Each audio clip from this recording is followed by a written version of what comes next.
동화 한국어 버전 백조 왕자. 옛날에 11명의 왕자와 1명의 공주를 둔 왕이 있었어요. 공주의 이름은 엘리자였죠. 12명의 아이들은 밝은 성격에 무엇이든 빨리 배웠어요. 그들은 성에서 행복하게 살고 있었답니다. 왕이 재혼을 하기로 결심하기 전까지는 말이죠. 왕은 왕비가 죽은 후로 외로움을 느끼고 있었거든요. 성대한 결혼식이 열렸어요. 아이들은 새 어머니를 기다리고 있었지요. 어머니가 생겨서 참 좋을 거라고 생각했지만 아이들은 큰 어려움을 겪었어요. 새로운 왕비는 아이들에게 잘 대해주지 않는 사악한 마녀였거든요. 아이들 모두 새 왕비를 만나는 것이 행복하지 않았어요. 저 아이들을 없애버려야겠다. 전부. 원하는 것을 이루기 위해 왕비는 엘리자를 농부부가 있는 먼 곳으로 보냈어요. 왕비는 왕이 왕자들에게 이 성을 떠나라고 명령을 했다면서 끔찍한 거짓말을 했어요. 이러한 상황을 이용해서 왕비는 왕자들에게 주문을 걸었죠.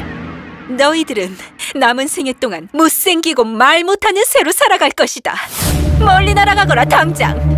왕자들은 너무 착해서 왕비의 주문에 완전하게 걸려들지는 않았어요. 못생긴 새가 되는 대신 아름다운 백조로 변하였죠. 그리고 성으로부터 먼 곳으로 날아갔어요. 엘리자는 살고 있는 곳에서 행복하지 않았어요. 오빠들이 몹시 보고 싶었지요. 15이 되었을 때 엘리자는 성으로 되돌아와 왕을 만날 수 있도록 허락을 받았어요. 왕비는 왕과 공주가 서로 만나는 것을 원하지 않았어요. 왕비는 어리고 아름다운 엘리자를 질투했죠. 공주가 나보다 예쁠 수는 없지. 하지만 왕비는 친절한 척했어요. 어서 오렴 아가야. 성으로 잘 돌아왔다. 내 방으로 먼저 가자. 너를 위해 선물을 준비했단다. 악마의 눈으로부터 널 보호하기 위해서 얼굴과 머리에 이 크림을 발라줄게.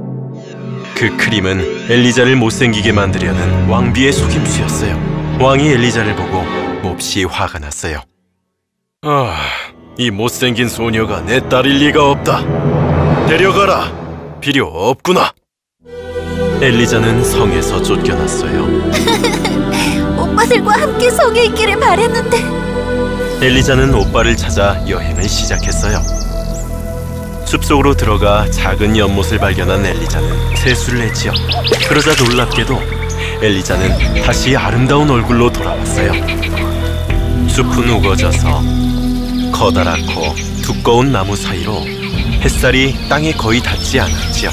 날이 점점 어두워지고 있었어요. 엘리자는 멀리 숲의 끝자락에 도달했죠. 주위에는 아무도 없었어요. 엘리자는 계속 걸었지요. 얼마 후 누군가의 발자국 소리가 들려왔어요. 엘리자는 무서워서 어디론가 숨으려 했지만 숨기도 전에 엘리자는 한 노파와 마주쳤어요. 나 때문에 무서웠니? 네, 조금요. 나는 딸기를 따러 자주 여기에 온단다. 좀 먹어볼래? 네, 저는 배가 많이 고파요. 정글에서 먹을 수 있는 게 무엇이 있는지 모르거든요. 이걸 먹으렴. 그런데 여기서 뭘 하고 있는 거니? 11명의 왕자를 찾고 있어요. 여기에서 본 적 있으세요? 아니, 하지만 머리에 왕관을 쓴 백조들은 봤단다. 강에서 헤엄을 치고 있던 걸 저쪽으로 가면 찾을 수 있을 거야. 엘리자는 노파에게 감사하며 강둑을 따라가기 시작했어요. 몇 시간을 걸어 엘리자는 강이 바다와 만나는 곳까지 오게 되었죠. 여기엔 아무도 없어. 오빠들을 어떻게 찾지? 엘리자는 해초에 걸려있는 11개의 백조 깃털을 발견했어요. 11개야. 아마도 곧 오빠들을 찾을 수 있을 것 같아.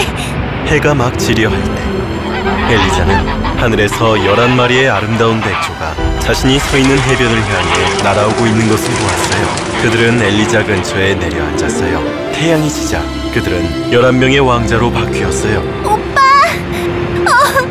마침내 찾아냈어. 난 엘리자예요. 모두들 엘리자를 만나 행복했어요. 왕비의 주문에 걸려서 우리는 백조가 되었어. 낮에는 백조와 똑같이 날지만 해가 지면 우린 사람으로 돌아와. 우리는 1년에 한 번 집에 돌아갈 수 있어. 내일 성으로 돌아가려고 하는데 너도 같이 갈래? 물론이지. 그 끔찍한 저주도 풀었으면 해. 다음 날 아침, 왕자들은 다시 백조로 변했어요. 왕자들은 그물망에 엘리자를 앉히고 부리로 그물망을 들어 올린 후 날았어요. 엘리자는 발 아래로 구름이 떠 있는 것을 볼 수 있어서 즐거웠어요. 또 구름 아래로 산, 숲, 마을, 도시, 그리고 궁전도 보았지요. 하루가 저물 무렵 그들은 동굴 근처에 내려앉았어요. 동굴에서 하룻밤을 보내기로 하였지요. 밤에 엘리자는 자는 동안 요정이 자신을 만나러 오는 꿈을 꾸었어요. 숲에서 만난 노파와 정말 비슷하게 생겼다고 엘리자는 생각했지요.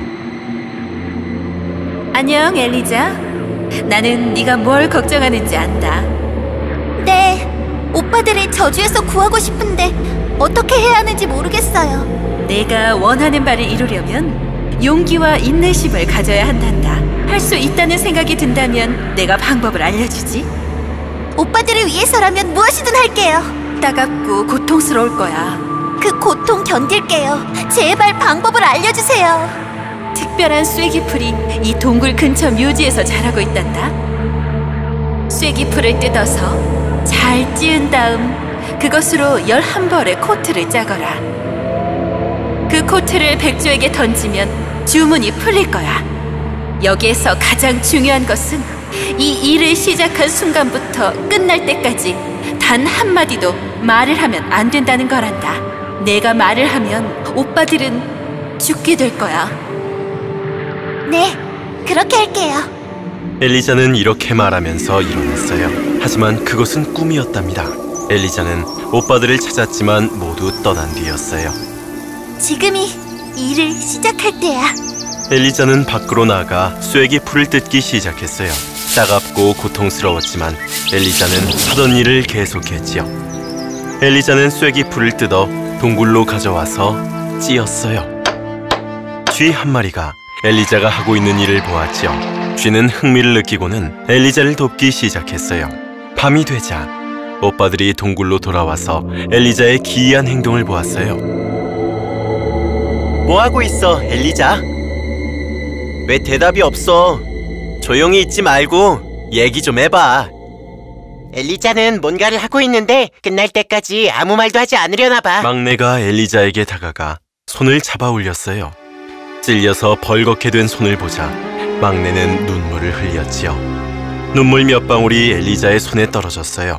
눈물이 엘리자의 고통을 덜어주자 엘리자는 잠이 들었답니다. 엘리자는 여러 날 동안 계속 일을 했어요. 쥐가 나서서 도와주었지요. 엘리자는 외투 하나를 끝냈고 다음 외투를 위한 준비를 시작했어요. 어느 날 엘리자가 쐐기풀을 뜯고 있을 때 근처에서 나는 큰 소리를 듣고 동굴로 돌아가려 했어요. 하지만 개 몇 마리와 사냥꾼들이 엘리자를 에워쌌어요. 모두들 옷을 잘 차려입고 있었지요.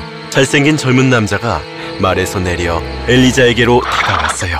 안녕하세요. 여기서 뭘 하고 있어요? 좀 도와드릴까요? 당신을 여기 황량한 곳에 내버려둘 순 없군요. 전 이 나라의 왕입니다. 저와 성으로 가시지요. 거긴 안전할 겁니다. 엘리자는 선택의 여지가 없었어요. 그들은 해가 지기 전에 왕의 성에 도착했지요. 성은 매우 아름다웠지만 엘리자는 행복하지 않았답니다. 오빠들을 생각하며 하루에도 몇 번씩 눈물을 흘렸지요. 왕은 엘리자에게 쐐기풀과 엘리자가 짠 외투를 가져다 주었어요. 당신 물건이 여기 있으니 이제 마음 편하게 지내세요. 그 미소, 당신에게 마음을 빼앗기겠어요. 엘리자는 그곳에서 외투를 짜는 일 외에는 할 일이 없었어요. 외투를 10벌 지었지요. 마지막 한 벌을 막 지으려 할 때 쐐기풀이 떨어졌어요. 엘리자는 성 근처 묘지로 가서 쐐기풀을 뜯어야겠다고 생각했어요. 그래서 밤에 성 밖으로 나가 묘지를 찾았지요. 쐐기풀을 뜯고 있을 때 왕의 고문이 엘리자를 에워쌌어요. 여기 계셨군요. 여기서 뭐 하시는 겁니까? 쐐기풀을 뜯는다. 무엇을 위해서죠? 마법에 필요한 게 틀림없군요. 의심의 여지 없이 당신은 마녀요. 그리고 제가 그걸 증명했습니다, 전하. 처음에는 내 고문의 말을 믿지 않았다. 하지만 지금은 저 여자를 내일 법정에 세워서 형벌을 결정하도록 하겠다. 모든 백성들 앞에서 저 여자를 죽여야 합니다. 아니면 코끼리 발 아래에 깔려 죽게 합시다. 저런 마녀는 우리나라에 있게 해서는 안 되지요. 저 여자는 내일 당장 죽어야 합니다. 더 늦춰선 안 돼요. 성에서 멀리 떨어진 섬으로 엘리자를 추방하기로 결정이 되었어요. 엘리자는 음침한 감옥에 갇혔고 마지막 날을 보내게 되었지요. 그때 문이 열리고 감옥 안으로 외투와 쐐기풀 왁스가 던져졌어요. 왕께서 널 위해 이걸 보내셨다. 따뜻하게 해줄 거야. 이 일을 끝낼 수 있는 마지막 기회야. 하지만 왁스를 만들기 위해서는 쐐기풀이 더 필요해. 바로 그때 엘리자는 감옥의 창문에서 쥐를 보았어요. 엘리자는 빨리 일을 시작했지요. 쥐는 감옥과 묘지 사이를 뛰었어요. 쥐는 쐐기풀을 많이 뜯어다가 엘리자에게 갖다 주었지요. 엘리자는 아침이 되어 사람들이 자신을 데려오기 전까지 마지막 외투를 짜고 있었어요. 자신을 보기 위해 수백 명의 사람들이 모여들었지만 신경 쓰지 않고 수레에 앉아 외투를 짰지요. 외투 10벌이 발 아래에 놓여 있었어요. 수레가 막 배에 이르렀어요. 그 배는 엘리자를 태우고 갈 배였지요. 바로 그 순간 엘리자는 익숙한 소리를 들었어요. 엘리자는 머리 위로 11마리의 백조가 날고 있는 것을 올려다보았지요. 백조들은 엘리자를 보호하기 위해 수레 주변에 둘러앉았어요. 엘리자가 마지막 외투를 완성했어요. 엘리자가 외투를 백조에게 하나하나 던지자 백조들은 11명의 잘생긴 왕자로 변하는 것이 아니겠어요? 이 소녀는 우리의 여동생이에요. 그녀는 죄가 없어요. 오빠들을 구했어요. 난 이제 말할 수 있어요. 난 마녀가 아니에요. 오빠들을 마녀의 저주로부터 구하려고 했던 거예요. 공주는 왕에게 모두 이야기했어요. 왕은 엘리자를 대했던 행동 방식에 부끄러움을 느꼈지요. 당신을 의심해서 정말로 미안해요. 부디 저와 결혼해 주시겠습니까? 네. 성 안의 모든 사람들이 왕의 결혼 소식을 듣고 행복했어요. 11명의 왕자가 왕실의 결혼에 참석했지요. 이후 왕과 엘리자 왕비와 11명의 왕자들은 사악한 왕비의 나라를 함락시키고 왕비를 평생 감옥에 가두었답니다. 왕은 마녀의 저주에서 풀려났지요. 그 후로 그들은 모두 행복하게 살았답니다.